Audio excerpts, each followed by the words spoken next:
एक छोटी जर्जर झोपड़ी में एक बूढ़ी दादी अपनी इकलौती साथी मिनी नाम की एक बेदाग सफेद बिल्ली के साथ बैठी है। अपने अल्प भोजन में से दादी माँ मिनी को मछली का एक अनमोल टुकड़ा देती हैं। उनका यह भाव शांत भक्ति से भरा है। जब मिनी भेंट स्वीकार करती है तो उसकी आंखों में गहरी कृतज्ञता झलकती है। उनके बीच एक मौन बंधन बहुत कुछ कहता है। दादी के चेहरे पर एक कोमल मुस्कान आ जाती है जो उनके आपसी कोमल स्नेह से गरीबी भरे माहौल को गर्म कर देती है। शांत अंधेरी झोपड़ी में दादी एक अस्थाई बिस्तर पर कांप रही हैं। उनका माथा पसीने से चमक रहा है। खाली पेंट्री खुली पड़ी है। उनकी बढ़ती भूख की एक कठोर खोखली गूंज। उसके बगल में मिनी, एक दुबली पतली बिल्ली, पुरानी कंबल को गूंथती है। उसकी कोमल खर्राहट शांत हताशा के लिए एक मार्मिक प्रतिरूप है।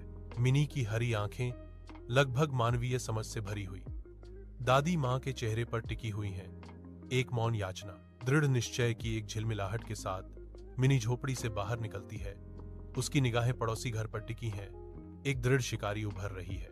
मिनी, एक छोटी रोमिल बिल्ली, पड़ोसी के दरवाजे पर उदास बैठी है और धीमी दुख भरी म्याऊं कर रही है। पड़ोसिन दरवाजा खोलती है। मिनी को देखकर हैरान होती है। फिर बिल्ली के परेशान व्यवहार को देखकर उसके चेहरे पर एक एहसास उभरता है। वह समझती है कि दादी के साथ कुछ गलत है। उसकी आंखें चिंता से चौड़ी हो जाती हैं। महिला तेजी से कुछ खाना उठाती है। उसकी हरकतें तेज और जरूरी हैं। वह दादी मां के घर की ओर तेजी से बढ़ती है। उसके कदमों में एक तात्कालिकता का भाव है। संकट के इस क्षण में मिनी की बुद्धिमत्ता और पड़ोसी की सहानुभूति झलकती है।